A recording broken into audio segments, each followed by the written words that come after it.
ডাকাত দল ডাকাতি করে একসাথে, তবে ডাকাতির পর যখন লুটের মাল ভাগাভাগির সময় হয় তখন বখরা নিয়ে অনেক সময় ঝামেলা শুরু হয়, আর এর ফলে খুনোখুনি, দল ভেঙে যায়। অনেক সময় আবার এমনও হয় দল ভাঙার ঝুঁকি নেয় না কেউ, মনের রাগ বা দুঃখ চেপে রেখে চুপ হয়ে যায়, কারণ তারা বোঝে দল ভাঙলে যা করে কমে খাচ্ছে, যেটুকু করে কমে খাচ্ছে সেটাও থাকবে না, খাবে কি?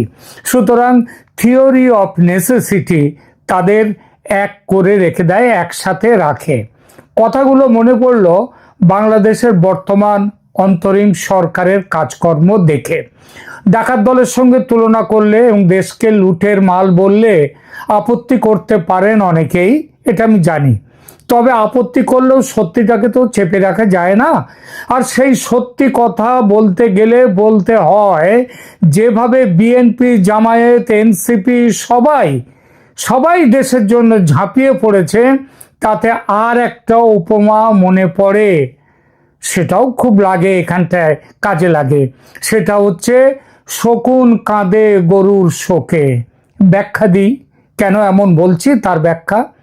বাংলাদেশে মোহাম্মদ ইউনূসের পর অন্তর্বর্তী সরকারের আমলে ক্ষমতা, পদ ও সুবিধা ভাগাভাগি নিয়ে রাজনৈতিক দলগুলোর মধ্যে তীব্র দ্বন্দ্ব, বিশেষ করে বড় তিনটি দলের মধ্যে, তারাই ফোর ফ্রন্টে এখন।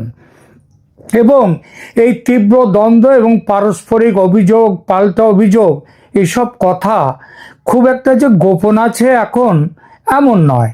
2024 সালের 5 আগস্ট শেখ হাসিনার সরকারের পতনের পর ক্ষমতায় আসা ইউনূস সরকার যে সংস্কার ও স্বচ্ছতার প্রতিশ্রুতি দিয়েছিল, তা নিয়ে এখন প্রশ্ন উঠে গেছে।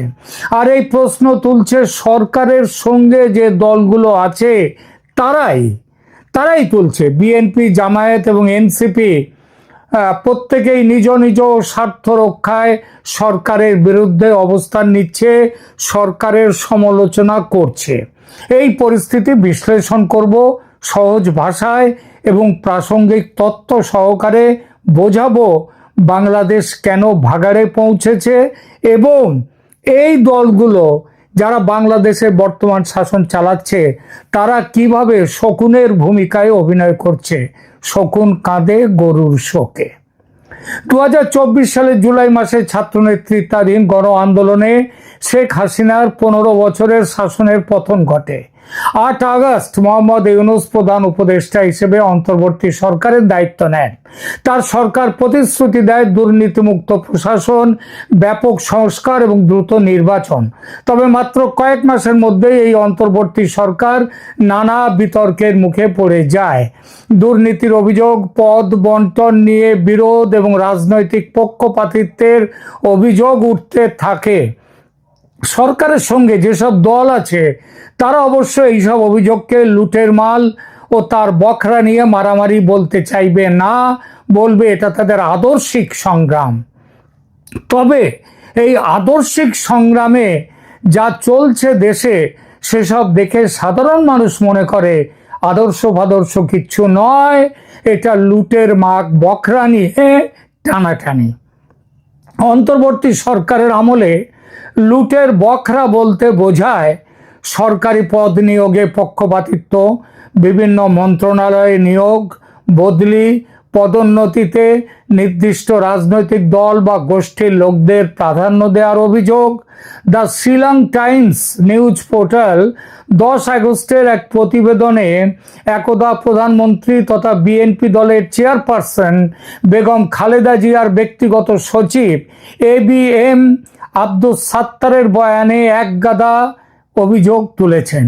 সাত্তার সাহেব প্রকল্প টেন্ডারে দুর্নীতি, সরকারি উপদেষ্টাদের ব্যক্তিগত সহায়ক এবং কর্মকর্তাদের বিরুদ্ধে শত শত কোটি টাকার দুর্নীতির অভিযোগ তুলেছেন।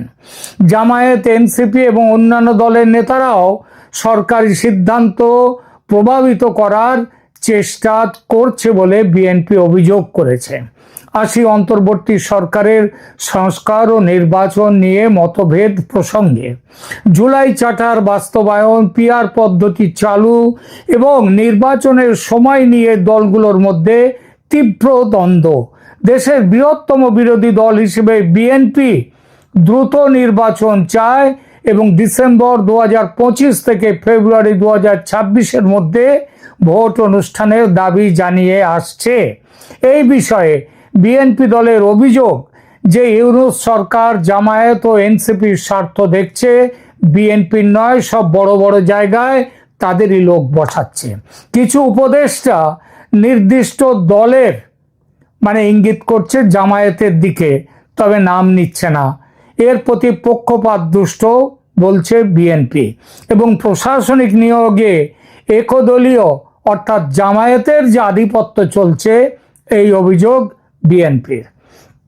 বিএনপির আরও অভিযোগ সংস্কারের নামে নির্বাচন ইচ্ছাকৃতভাবে বিলম্বিত করা হচ্ছে এবং বলছে তারা যে রেফারেন্ডাম গণভোট জাতীয় নির্বাচনের সাথে একসঙ্গে হওয়া উচিত, আলাদাভাবে নভেম্বরে নয়। বিএনপি নেতা সালাউদ্দিন আহমেদ ইউনূসকে সতর্ক করে বলেছেন, আমরা চাই আপনি সেনাবাহিনীর সঙ্গে ভালো সম্পর্ক বজায় রাখুন, রাষ্ট্রকে ভারসাম্যপূর্ণ অবস্থানে থাকতে হবে, আমরা কোনো ঝুঁকি নিতে চাই না। বিএনপির সমর্থন শর্ত সাপেক্ষ এবং সীমাহীন নয় বলেও জানানো হয়েছে। এ তো গেল বিএনপির অবস্থান। জামায়াতে ইসলামীর কি অবস্থান? ইসলামপন্থী এই দল পিআর বা আনুপাতিক প্রতিনিধিত্ব পদ্ধতি চালুর জোর দাবি জানাচ্ছে, অর্থাৎ যে যত ভোট পাবে সে তত আসন পাবে সংসদে। জামায়াত ও এনসিপি মনে করে এতে প্রতিটি ভোটের মূল্য থাকে এবং ছোট দলগুলো সংসদে উপস্থাপিত হতে পারে। তবে কথা হচ্ছে, যে নিয়মের কথা বলছে, এই আনুষ্ঠানিক এই যে প্রতিনিধিত্বমূলক যে তাদের যে গঠন, আনুপাতিক প্রতিনিধিত্ব, এইভাবে কিন্তু পৃথিবীর কোনো দেশে ভোট হয় না। জামায়াতের মূল অভিযোগ সরকার পিআর পদ্ধতি চালু করছে না, যা জামায়াতের রাজনৈতিক প্রতিনিধিত্ব কমিয়ে দিচ্ছে। কারণ তারা জানে তারা জেতার মতো ভোট পাবে না, সুতরাং তারা যতটা ভোট পাবে,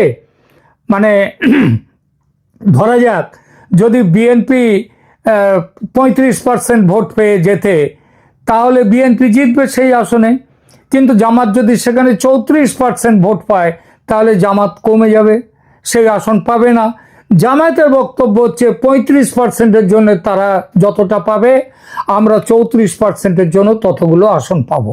এই হচ্ছে পিআর। তাদের আরও অভিযোগ, জামাতের কিছু উপদেষ্টা নাকি বিএনপির স্বার্থে কাজ করছে এবং প্রশাসনকে দলীয়করণ করছে এবং এর ফলে যে লড়াইয়ের যে সমান জায়গা, লেভেল প্লেইং ফিল্ড, সেটা তৈরি হচ্ছে না। ডিসি, ইউএনও, ওসি এবং আমলাদের ভূমিকা সন্দেহজনক। জামাতের আরও অভিযোগ, ইউনূস লন্ডনে বিএনপি নেতা তারেক রহমানের সঙ্গে বৈঠক করে পক্ষপাতিত্ব দেখিয়েছেন, যেটা করা তার উচিত ছিল না। জামায়াতের দাবি নভেম্বর 2025 সালের মধ্যে গণভোট করতে হবে, রেফারেন্ডাম, এবং জুলাই চার্টারে পিআর পদ্ধতি অন্তর্ভুক্ত করতে হবে এই 2-1 দিনের মধ্যে। জামায়াত সেক্রেটারি জেনারেল মিয়া গোলাম পরোয়ার বলেছেন, জনগণের মতামত নিতে হবে, সংখ্যাগরিষ্ঠ সমর্থন পেলে সবাইকে মানতে হবে, না পেলে জামায়াতও মানবে। জামায়াত নেতা সৈয়দ আবদুল্লাহ মোহাম্মদ তাহের, যিনি সম্প্রতি কয়েকদিন আগে নিউ ইয়র্কে এক সভায় 5 মিলিয়ন বা 50 লক্ষ যুবক নিয়ে ভারত আক্রমণ করে ভারতে গজওয়াতুল হিন্দ প্রতিষ্ঠার কথা বলে বিখ্যাত হয়েছেন, তিনি দাবি করেছেন যে তাদের কাছে কিছু উপদেষ্টার ষড়যন্ত্রের নাম ও ভয়েস রেকর্ডিং রয়েছে, যা এখন তিনি প্রকাশ করছেন না, তাদের সংশোধনের সুযোগ দেওয়ার জন্যে। এনসিপি, জাতীয় নাগরিক পার্টি, বলছে জুলাই চার্টার সম্পূর্ণ বাস্তবায়িত করতে হবে, বিচার ও সংস্কার সম্পন্ন করতে হবে, সংবিধান সংশোধন করতে হবে, তবেই নির্বাচন চাই। এই দাবিতে তারা অটল, কারণ সেটা করলে তো তারা ভোটে জিততে পারবেন না নির্বাচন করলে। সুতরাং এইসব দাবি করে যতদিন ভোট পিছিয়ে দেওয়া যায় তারা তাদের জায়গায় থাকবেন। এনসিপি নেতারা সরকারি চাকরিতে নিজেদের লোক ঢোকানোর চেষ্টা করছে বলে কিন্তু প্রচুর অভিযোগ উঠেছে। এনসিপির যুগ্ম সচিব সালাউদ্দিন তানভীরকে এনসিটিবি বা জাতীয় পাঠ্যক্রম ও পাঠ্যপুস্তক বোর্ড এবং ডিসি নিয়োগ কমিশনের ডিসি নিয়োগের জন্য তিনি কমিশন করবেন, ট্রেডিং করবেন, দামের দরদাম করবেন এবং হস্তক্ষেপের অভিযোগে সাময়িকভাবে সাসপেন্ডও করা হয়েছে তাকে।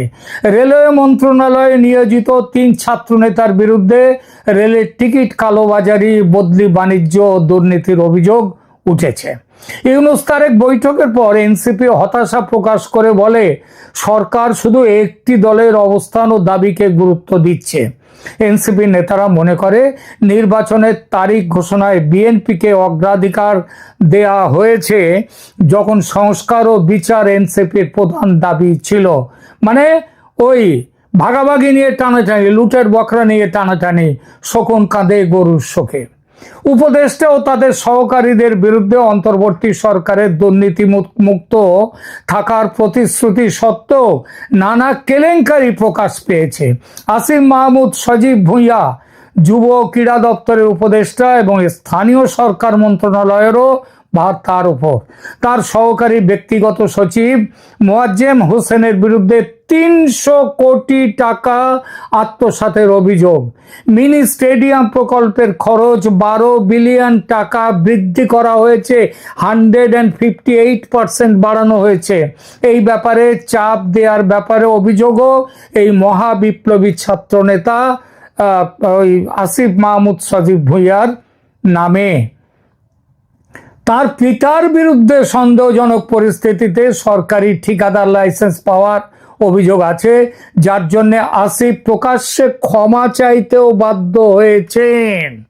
এছাড়াও বিস্তর অভিযোগ এই উপদেষ্টার ফুর্তি ফার্তার, ওইসে কি হাঁসটাস মাঝরাতে না শেষ রাতে হাঁস কেটে তার মাংস খাওয়া, এইসব নিয়ে যাক নিজে চাঁদাবাজি করতে গিয়ে ধরাও পড়েছেন এই উপদেষ্টা।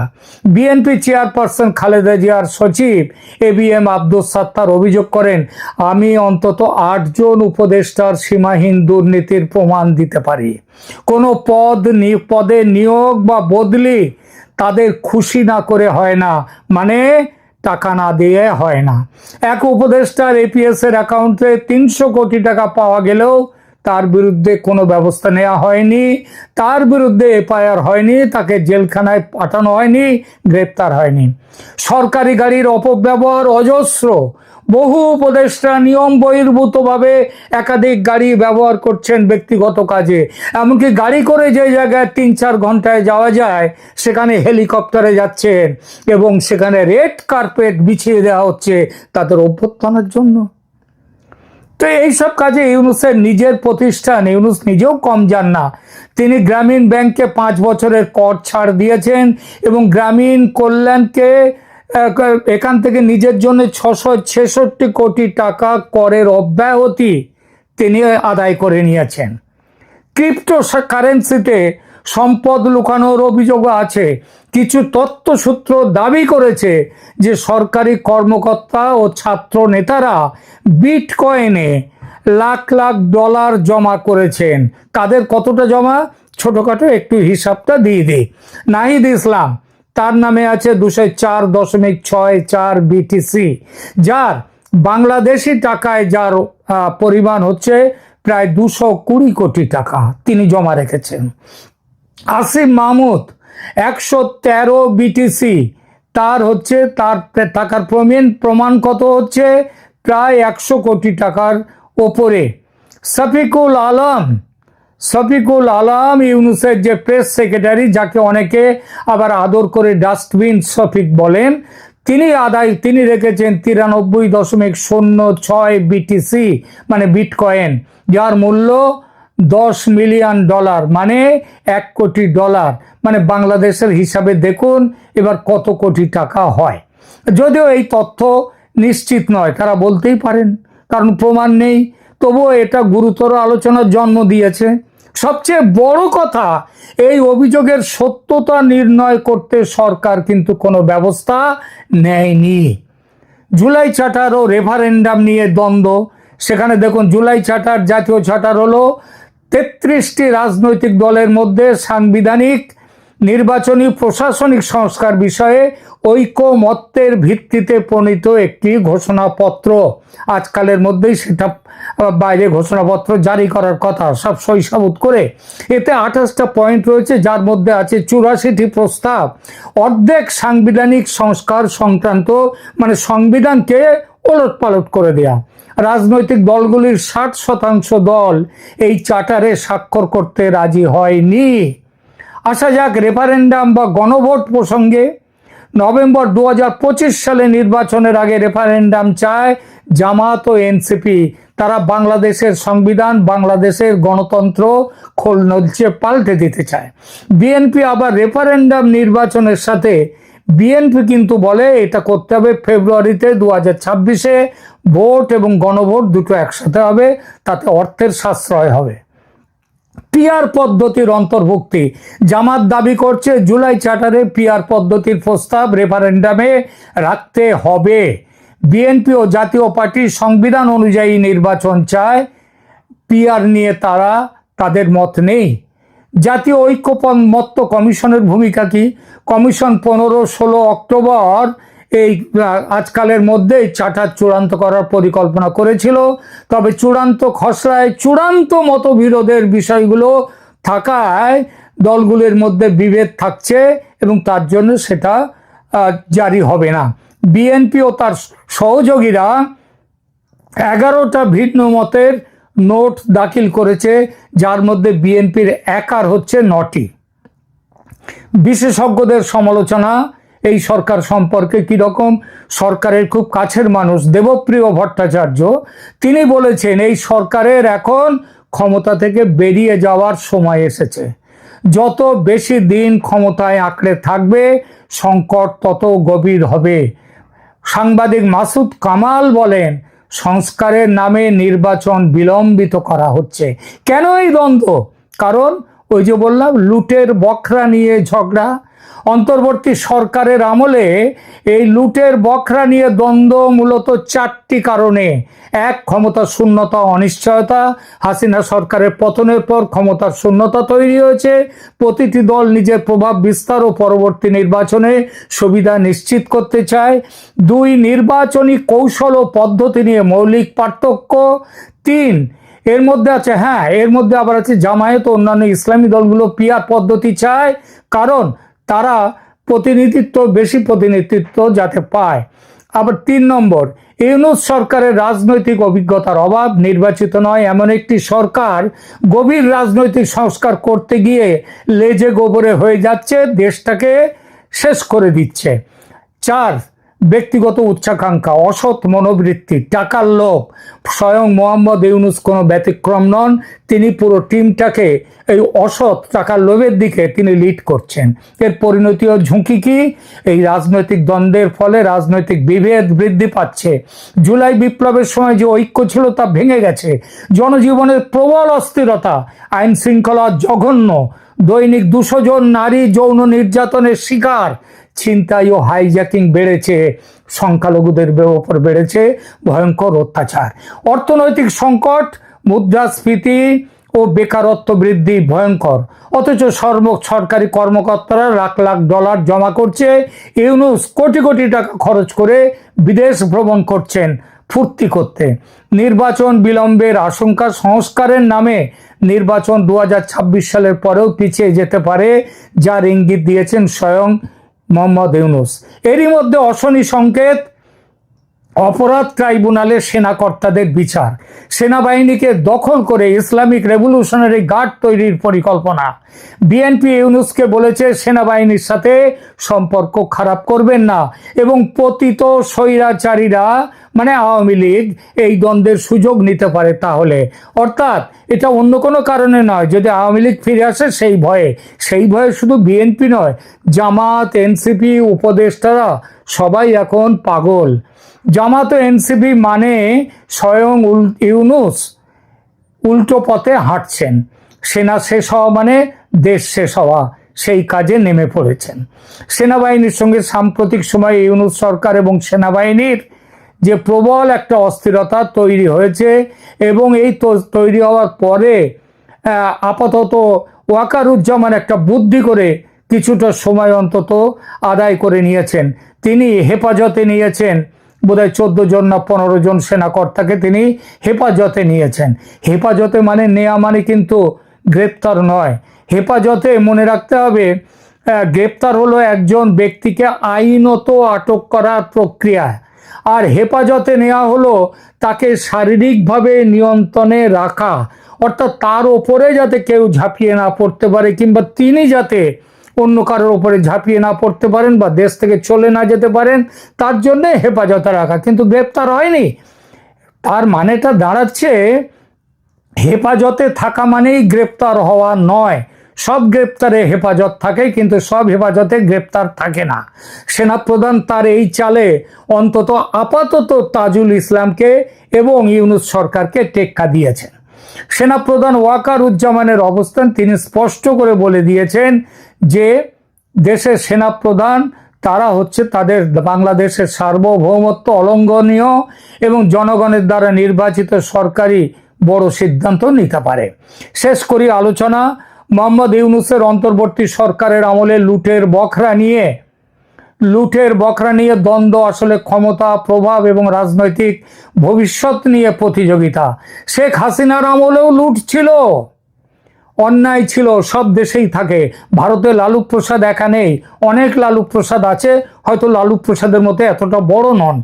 দেশের সম্পত্তি কুক্ষিগত করার অপরাধে মামলা চলছে স্বয়ং সোনিয়া গান্ধী, রাহুল গান্ধীদের বিরুদ্ধে, তারা জামিনে মুক্ত আছেন।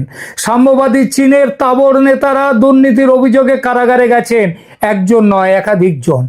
বাংলাদেশে হাসিনার আমলেও দুর্নীতি ছিল, কিন্তু তখন আইনের একটা সাধারণ শাসন ছিল, উন্নয়নের একটা গতি ছিল। কথায় আছে পেটে খেলে পিঠে সয়। মানুষের হাতে কাজ ছিল, সরকারের নানান প্রকল্প ছিল মানুষের মুখে ভাত দেওয়ার, গরিবের মুখে ভাত দেওয়ার। ভাতের চিন্তা করতে হয়নি বলে মানুষ গণতান্ত্রিক অধিকারের কথা বলেছে তখন। এখন পেটে ভাত নেই, তাই গণতন্ত্রের অধিকারের কথা কেউ বলেও না, আর বললে